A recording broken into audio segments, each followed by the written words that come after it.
नमस्कार विद्यार्थी मित्रांनो, नोट्स इन मराठी या आपल्या शैक्षणिक यूट्यूब चॅनलवर तुमचं मनापासून स्वागत आहे.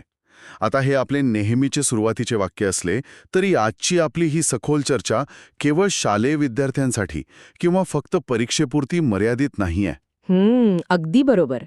हा विषय सर्वांसाठीच खूप जिव्हाळ्याचा आहे. हो, आणि आज आपण एका अशा विषयावर बोलणार आहोत जो आपल्या प्रत्येकाच्या रोजच्या जगण्याशी जोडलेला आहे. आज आपण संजीवनी मराठे यांनी लिहिलेली माय मराठी ही सुंदर कविता, त्यासोबत असलेली चित्रे आणि शिक्षकांसाठी दिलेल्या मार्गदर्शक सूचना यावर सविस्तर चर्चा करणार आहोत. म्हणजे आज आपण या कवितेच्या निमित्ताने खूप मोठा पट उलगडणार आहोत असं म्हणूया. नक्कीच, कारण आजच्या या सखोल चर्चेचं ध्येय फक्त या कवितेचा अर्थ सांगून थांबणे हे नाहीये, तर एखादी व्यक्ती जेव्हा स्वतःच्या घरापासून राज्याबाहेर असते आणि अचानक कानावर मातृभाषेचे शब्द पडतात, तेव्हा मनात ज्या भावनांची लाट उसळते ना, त्या भावनांच्या मुळाशी जाण्याचा आपला प्रयत्न आहे. खरं तर तिथेच आपल्याला भाषेची खरी ताकद समजते.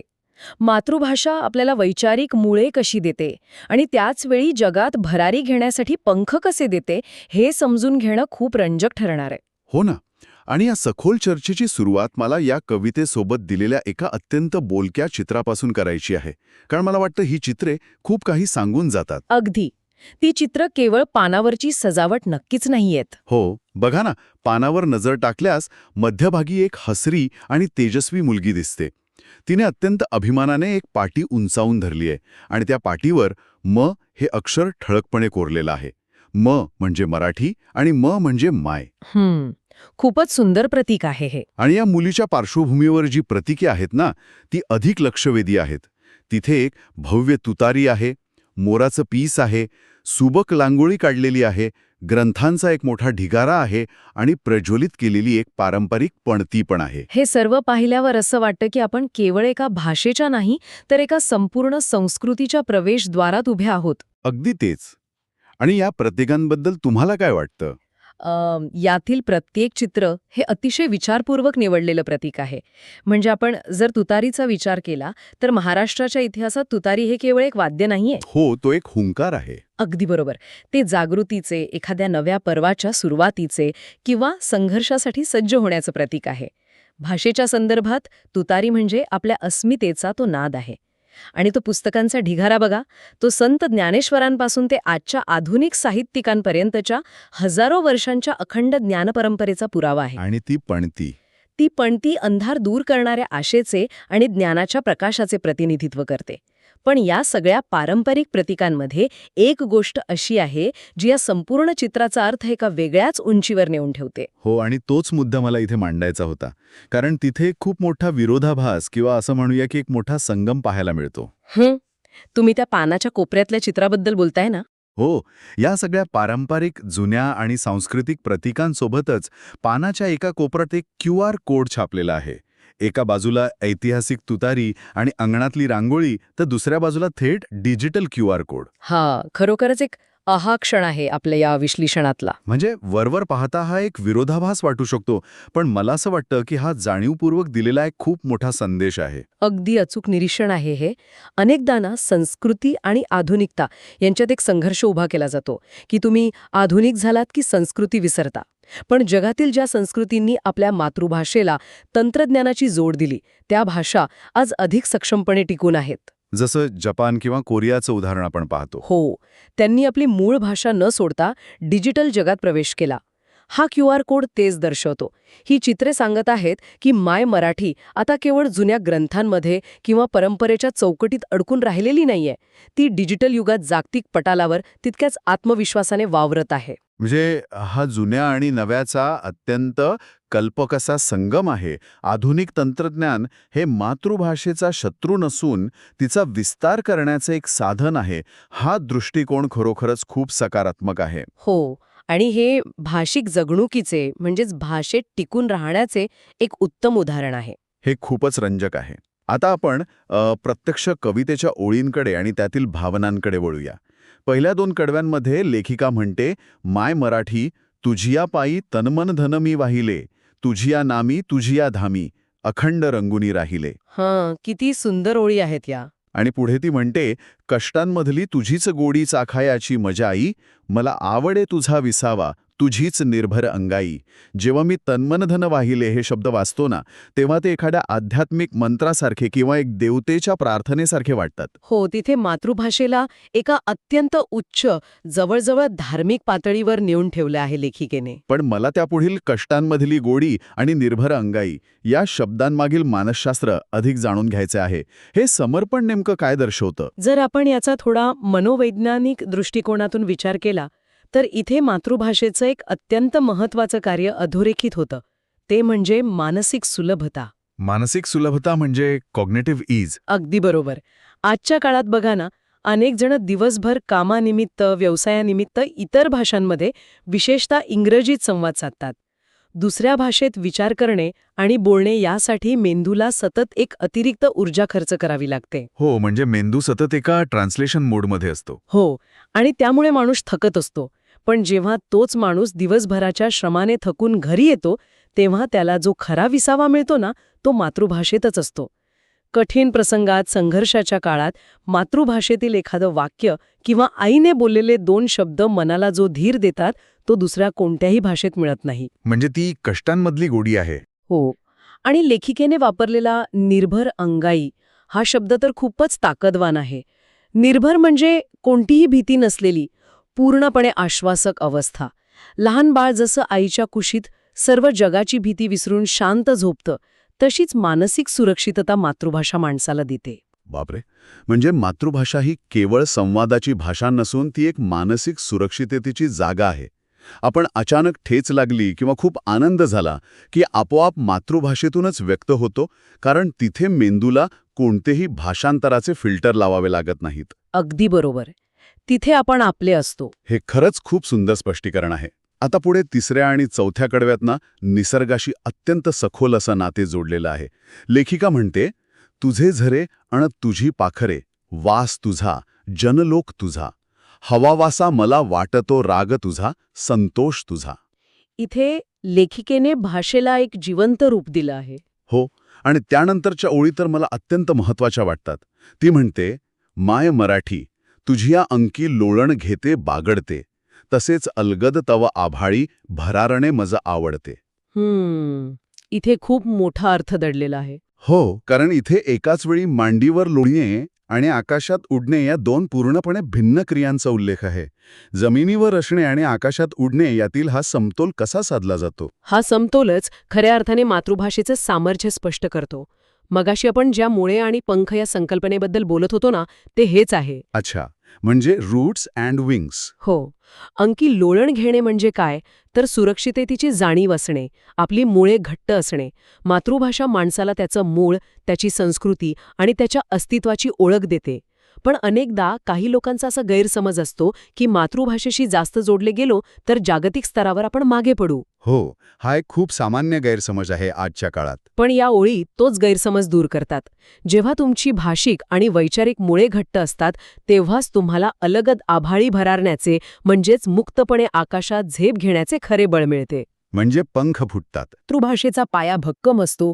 त्यांना नवीन भाषा, कोडिंग किंवा इतर कौशल्य शिकणं अधिक सोपे जाते. मातृभाषा ही तुम्हाला एका जागी बांधून ठेवणारी बेडी नसून, ती तुम्हाला जगात कुठेही आत्मविश्वासाने उभे राहण्याची ताकद देणारी मुळं आहेत.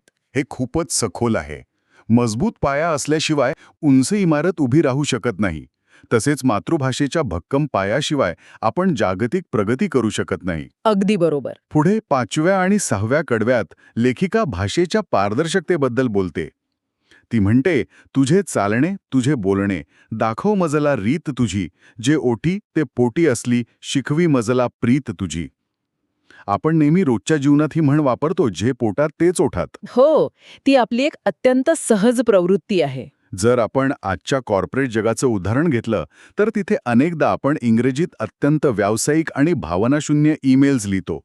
पण जेव्हा खरा राग किंवा खरा आनंद व्यक्त करायचा असतो तेव्हा मातृभाषेशिवाय पर्याय नसतो. यातील पारदर्शकतेचा मुद्दा लेखिकेने कसा मांडला आहे? आहोत तसे व्यक्त व्हायला शिकवते.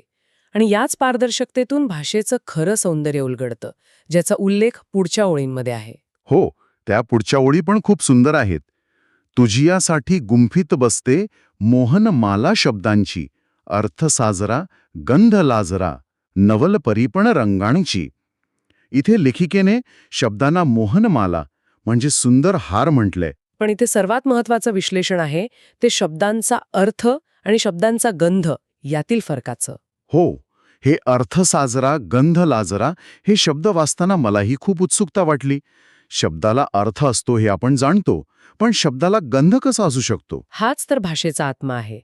कोणत्याही डिक्शनरीत तुम्हाला शब्दाचा अर्थ सहज सापडेल, पण त्या शब्दाच्या मागे असणारा जो सांस्कृतिक संदर्भ असतो, जी भावना असते, तो म्हणजे त्या शब्दाचा गंध किंवा फील. हे थोडं उदाहरणाने सांगता येईल का? अर्थ जिव्हाळा किंवा लळा ह्या शब्दांचे इंग्रजीत तंतोतंत भाषांतर करणे जवळजवळ अशक्य आहे. तुम्ही अफेक्शन किंवा अटॅचमेंट म्हणू शकता, पण लळा लागणे यातील जो भावनिक ओलावा आहे तो गंध फक्त मराठीतच अनुभवता येतो. खरंच की अटॅचमेंटमध्ये तो लळा नाहीये. हो ना.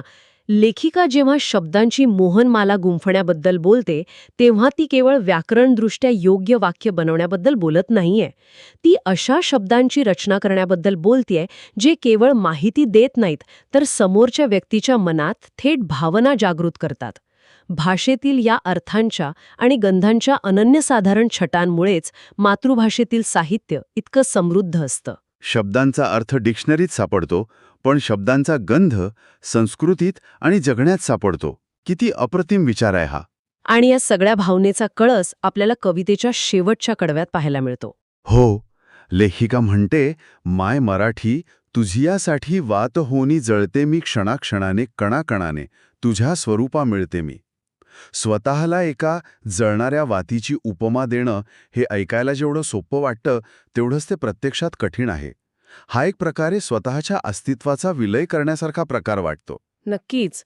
ही अवस्था म्हणजे स्वतःच्या अस्तित्वाचे भाषेच्या आणि संस्कृतीच्या अस्तित्वात पूर्णपणे विसर्जन करणे होय. म्हणजे स्वतःला संपवून भाषेला प्रकाश देणं. हो, वात जेव्हा जळते तेव्हा ती स्वतःचा आकार गमावते, पण आजूबाजूला प्रकाश देते.